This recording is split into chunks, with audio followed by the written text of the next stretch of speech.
Good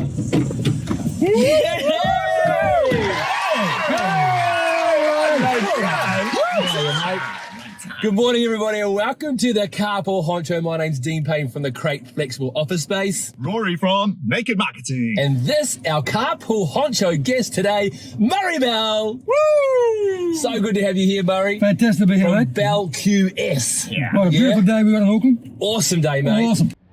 Today's podcast is driven by our friends at Albany Toyota. And we are fed by our mates at Sal's Pizza. And our tunes are brought to you from the Sound Store. And what a day that we're going to get ourselves fired up with a great song, mate. What's the song that starts you up? Well, Mick Jagger, man. It's got to be Start Me Up. Woo! Start me up. What a great choice, mate. Let's crank up the sounds and get out of here. Start me up.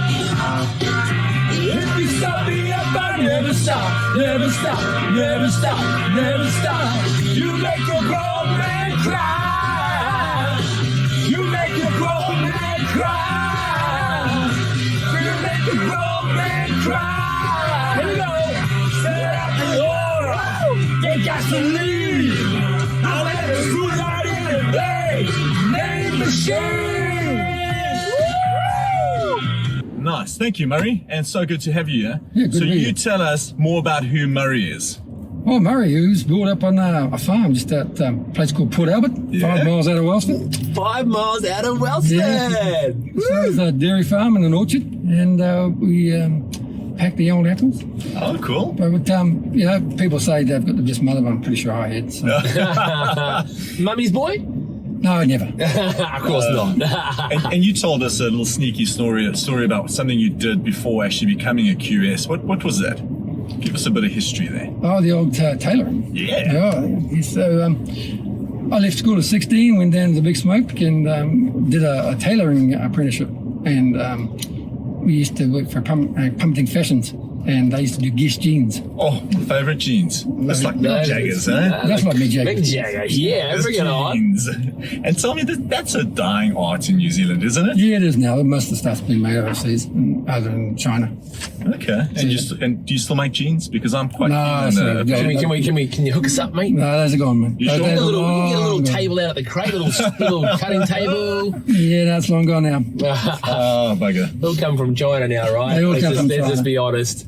So, okay, and any crazy stories from back in the tailoring days? Yeah, when I was doing the Guess jeans, we were cutting about a layer of about 1,000 jeans, and you cut them quite high. It's about 20 mile high, and you cut them with a little bandsaw. And away we go, and cutting this thing, and doing it for a few while now, and got a tap on the shoulder by one of my ladies who was doing a lot of bagging, and she said, "Oh, look, we got a problem." I said, "Oh no, don't tell me we got a problem." He said, "Oh, do you know any one-legged guys?" I said, No way.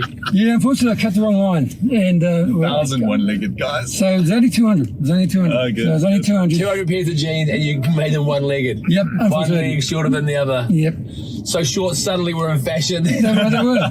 I got away with it, though. Thanks to you. We just cut another pair and cut them into shorts. Yeah. I love my denim shorts. All right, and then you went on to become a builder?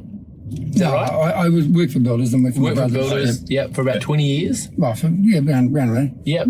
And then became a QS. What is a QS? Well, QS is a person that controls the finance of a building, basically of a building project. Right. So So you need to set know the budget. And Set the budget to where you're going to, a starting budget to where you're going to end up by building a project. right. So, and QS stands for Quantity survey. quantity surveyor. Yep. Right. When would you get a QS involved in a project? At the start, most people should really get them involved at the start. Unfortunately, it doesn't always happen. You got any examples of where they typically get you involved too late? Yeah, I had one a couple of weeks ago, a young lady who built a hut up north. There was a couple of huts she built, and the final build coming from the builder was 3 times the quoted price. How much was that? The quoted price was 21,000. The final bill was 65.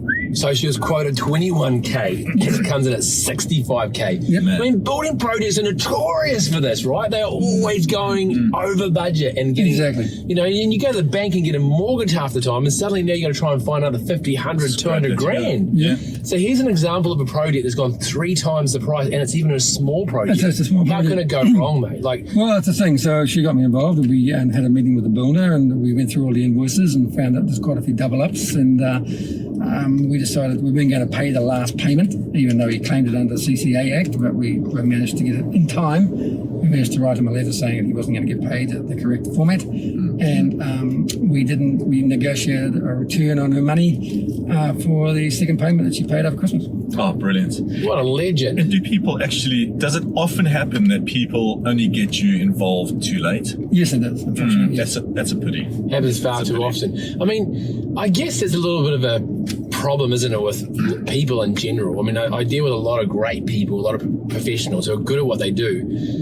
But people often just try and do it themselves, thinking they'll save themselves money, you know. Correct, yep. And they get scared off, I guess, by paying professionals, you know, what they're worth. But it'd be $200 an hour, $400 an hour. It doesn't really matter. But often, like for an example, you know, if you pay an accountant $400 an hour, people are so scared of that. But they don't realise that for every $400 you spend with your accountant, he's probably saving you $1,200. Right? Exactly. Yeah, that's right. And I guess in your case, someone might spend a few $100 with you, and I mean, people might be scared off from using you. So, what sort of price would, you know, to get you involved and just hearing? We start about $750. That includes a full takeoff for your plans. $750. Yeah, we can save quite a lot of money on it. Give us a typical figure of what you'd save someone. Probably close to $40,000. 30, 40 grand by spending $750. See, that's exactly what I mean. You know, people get shied off by getting professionals involved, thinking they'll save money, but it's a lie. That's exactly. not true. Yeah. Why is that? That's a number of mentality, I think. It's just Kiwis can do. They can do themselves, but they don't want to. Not everyone can do it. At the end of the day, you've got to have the experience and the knowledge. There probably is a bit of a Kiwi mentality thing, isn't it? You know, do it ourselves, you know. Get in there, dig in the trenches, and we'll be right, mate. And, Exactly. yeah, sheesh. Tell me one thing. Where do projects typically blow out, Murray? 3 areas basically in the project. You've got excavation because you don't really know what's under the ground. Yeah. You've got concrete work, a similar thing. How deep the tiles go, how deep the footings go, and labour costs. Labour costs seem to be the blowout of most of the projects because some people just don't manage the labour properly. Yeah. Yeah. And if you were building your own house, Yes. I mean, you're the best guy to know where to save money, right? Because you're a QS, you're a quantity surveyor. Where is the ultimate potential to save money when it comes to building your own home? I think the only potential is to do some of the work yourself. If you're not afraid to get your hands dirty, you can save money. You can still build a house for a reasonable amount of money, as long as you're prepared to do some of the work yourself. I mean, to paint the outside of a house, you don't have to be a genius to do that. It just takes time. And also, you can save an awful lot of money doing that. Yeah. Also, inside, putting a jib up, again, you don't have to be a genius doing that. You can do it yourself. Stopping's a bit of a different thing, but you get a stopper in after you get the jib up. Okay, let's just say we're dealing with a 180 square metre house, just nothing too massive. Yep. What sort of money would you save on painting the exterior yourself versus Probably between $20,000 and $30,000. 20, 30 grand? Yeah. And jib? Jib, you probably save $10,000, $15,000 if you do it yourself. Brilliant. And I hear, and I hear you've recently been doing a private project and you save quite a bit of money on the kitchen. Tell us about that. Well, the kitchen's another thing you can look at saving because if you do go to the showroom kitchens, these guys have had the kitchens for a while, there's nothing wrong with them. You can make an offer and you can boost your house around the kitchen. Or you can get these thing called flat pack kitchens now, which they look pretty good and the builder can build them for you. Oh, cool. So it depends on what sort of style kitchen you're looking at and what sort of finish in the kitchen you're looking for. Nice. So let's go back to our audience and let's give them a couple of tips on what is the process to going about building your house from A to Z. Tell us how you do it. What you really should do is get what they call a concept plan done. Now, you don't have to go to an architect to get a concept plan done. You can just go to a draftsperson that can do it for you. Oh, yeah. Or you can do it yourself if you're a good drawer. Good enough. If you're good enough drawing. And from that, we can give you an estimate of what the house is going to cost. Now, it's a base build. And that's what a QS does. Yeah, it's a base You take package. your concept plan to a QS, that's a quantity surveyor, Yep.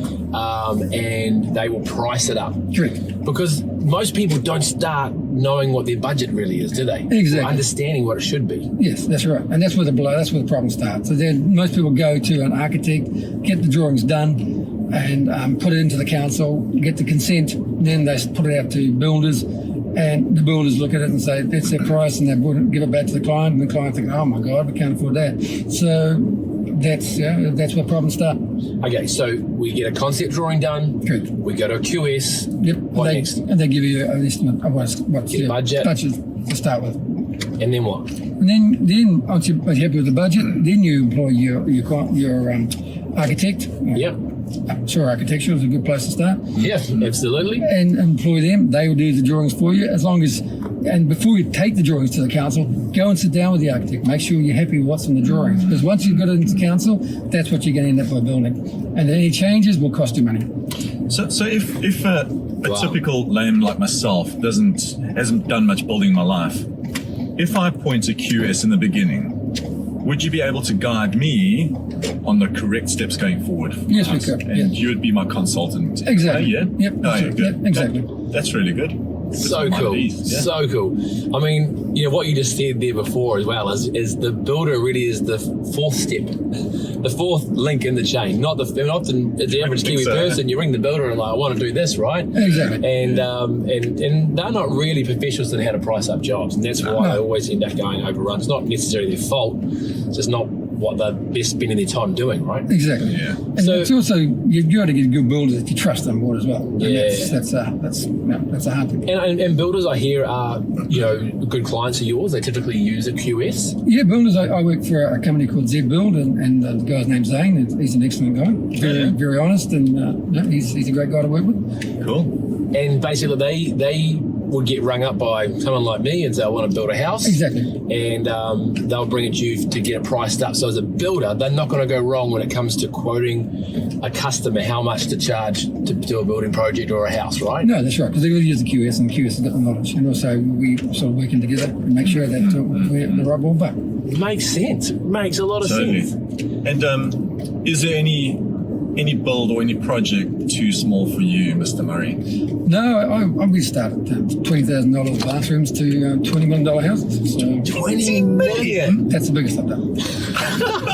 Like, who would you be doing a project like that for, mate? Well, you've probably seen them on the big screen a couple of times. Really? Oh, yeah. Really? You do projects for movie stars? Yep, we did. Yep. This guy's a legend, man. That is so cool. All right, hook me up. We'll talk after the recording button goes off. Can we get him in the Carpool Honcho? Yeah. Hey, Murray, this has been a great interview. Thank you so much. Where can our audience get hold of you if they need a QS? Well, I work at 28 The Creek in Constellation Drive. Great. Hey, great place to work. Great place to work. Best office space out. And we love having you there with us, Murray. Yeah. Absolutely, mate. Love being there, man. Love being there. Yeah, so good. And what about an offer? You spoke about an offer. Yeah, I'll have a 10% off the final price for any work that comes through this advertisement from the Creek. That's brilliant. All right, guys, if you want to get hold of Murray and get involved with your building project, use his contact details in this post that's here, and he'll give you 10% off his fee. That is absolutely legendary. Amazing. So it's been so good to have you with us here today, Murray. Been awesome to be here. Legend, Awesome. mate. Thank you so Yeah. much. So quick thanks to our sponsors, to the Flexible Office Space, the Crate, Woo! and Naked Marketing. Yeah. Hey guys, I got to butt in. These guys here are the brains behind the Carpool Honcho. Like, these guys know what they're doing when it comes to doing quirky marketing that works. So please, guys, if you want to get someone on board to help you market and lift the profile of your company, talk to the marketing guys, Rory. And who else is supporting this amazing show? Business with locals. You are. Yes. And then we've got these amazing guys that supplied these 4 wheels for us. Toyota. Thanks to the Highlander guys. It's such a great drive. What do you reckon, Murray? Oh, it's awesome, isn't it? Yeah? Beautiful. What's the best part about the Good car? leg room. Good leg room. Good leg room. There you go. For a Yeah, tall guy like you. 6 foot. Yep, that's 6'4", mate. Wow. 6'4". Wow. It's a giant of a man. Spread out the oil. The Gasoline. Come for a ride in my mean machine. See you later, guys. Thank you so much. If you stop me up, I never stop, never stop, never stop, never stop. You make a grown man cry.